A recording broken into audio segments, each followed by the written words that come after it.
Gas की जो export हो रही है कतर से, अब कतर स्टेट ने गैस की एक्सपोर्ट बंद कर दी है और दुनिया की, एशिया की और यूरोप की 20% एक्सपोर्ट जो है वो कतर से होती है। स्ट्रेट ऑफ हॉर्मुज़ मुसलसल बंद है चूंकि सऊदी अरब की रिफाइनरीज के ऊपर ड्रोन स्ट्राइक्स हुए हैं, तो सऊदी अरब की जो 5,50,000 बैरल का डोमेस्टिक ऑयल प्रोडक्शन होती थी जहां से, वो भी रिफाइनरी बंद हो गई है। इसराइल की रिफाइनरीज भी कुछ हमलों की वजह से, कुछ खतरे के एहसास की वजह से बंद कर दी गई हैं। इराक की जो नॉर्दर्न इराक में जो कुर्द एरियाज के अंदर रिफाइनरीज थी वो भी बंद हो गई हैं। जो ट्रांसपोर्ट था गैस का, ऑयल का, वो भी रुक गया है। तो यहाँ से आपको समझ आती है कि ये बुनियादी तौर पे अरब ममालिक के ऊपर हमले नहीं हो रहे हैं, ये बुनियादी तौर पे IRGC का गैम्बल ये है कि अगर हम चंद दिन के लिए गैस एंड ऑयल की जो सप्लाई है, जो एनर्जी एक्सपोर्ट हो रही है इस एरिया से, उसको रोक सकें। और जो इस वक्त दुबई एयरपोर्ट से फॉर इंस्टेंस जो फ्लाइट्स रुक गई थी,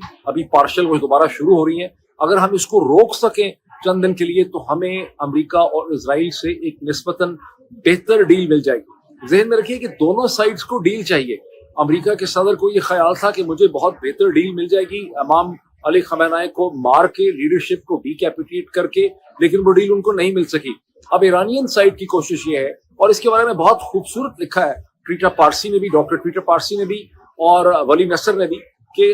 अमेरिका ने एक ऐसी सूरत हाल पैदा कर दी है डोनाल्ड ट्रंप ने अपने रैश एक्शंस के नतीजे में, कि अब जो बची कुची ईरानियन एस्टेब्लिशमेंट है या IRGC और उनकी मिलिट्री है, वो ये सोचते हैं कि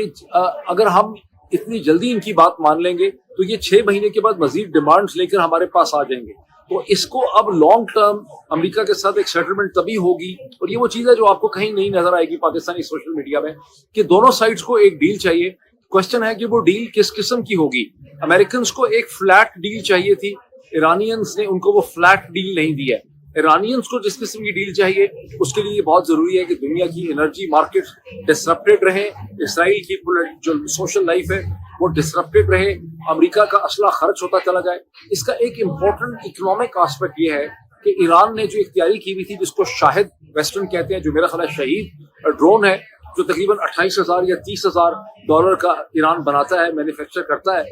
वो ईरान मसलसल उसका जब इस्तेमाल करता है, दूसरी तरफ से अमेरिका और इसराइल और जो GCC कंट्रीज हैं, वो उसको रोकने के लिए जो अपना सिस्टम इस्तेमाल करते हैं, पैट्रियट का हो या किसी का भी हो, उसकी कॉस्ट $1.1 मिलियन की है। तो ये जो कॉस्ट डिफरेंशियल है, ये भी इस जंग का एक बहुत इंपॉर्टेंट एलिमेंट है इसके आउटकम के लिए। बहरहाल ये सूरत हाल बहुत ही एक खौफनाक सूरत हाल जो है वो इस वक्त हमारे सामने है, उस नाआकबत अंदेशी के नतीजे में, उस रैश एक्शन के नतीजे में, जिसके लिए सिर्फ 2 अशखास रिस्पॉन्सिबल हैं, अमेरिका के सदर डोनाल्ड ट्रंप और उनके मास्टर, उनके साइकोलॉजिकल और नफ्सियाती मास्टर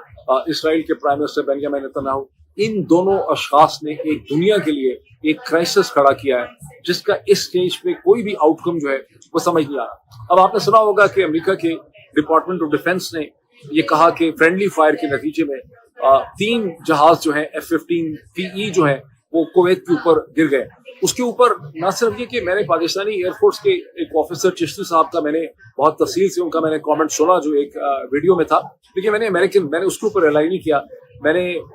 सोशल मीडिया पे और डिफरेंट जगहों पे बहुत से अमेरिकन एयरफोर्स के जो एक्सपर्ट्स हैं उनका मैंने एनालिसिस पढ़ा है, और वो कहते हैं कि ये जो बात पेंटागन ने कही है इसमें कोई हकीकत नहीं है, बिकॉज कुवैत के अंदर हमने जिस किस्म का वेपन सिस्टम लगाया है उसमें 3 किस्म के वेपन सिस्टम हैं। एक हॉक है, एक पैट्रियट्स हैं। हॉक गिरा नहीं सकते, एक तीसरे का भी उन्होंने कहा है कि उसकी कोई पॉसिबिलिटी नहीं है। पैट्रियट हो सकता है लेकिन ये पैट्रियट का काम नहीं है, ये 3 के बाद बिगड़ गए। और उन सब का कंसेंसस ये है कि ये S-300 मिसाइल्स जो रशिया ने दिए थे ईरान को, ये उनका इस्तेमाल है, जिसके नतीजे में अमेरिका के जहाज गिरे। इसके अलावा बाज गैर मुसद्दक़ा अनकन्फर्म सोर्सेज ये कहते हैं कि ईरान ने उसी किस्म की jamming technology, radar jamming technology भी दी हुई है ईरान को, जिस किस्म की पाकिस्तान के पास थी, जो पाकिस्तान ने मई के कॉन्फ्लिक्ट में हिंदुस्तान के खिलाफ इस्तेमाल किए। बहरहाल मैं अभी भी ये समझता हूँ कि रूस और चीन ईरान को बहुत बेहतर वेपन सिस्टम दे सकते थे, जो उन्होंने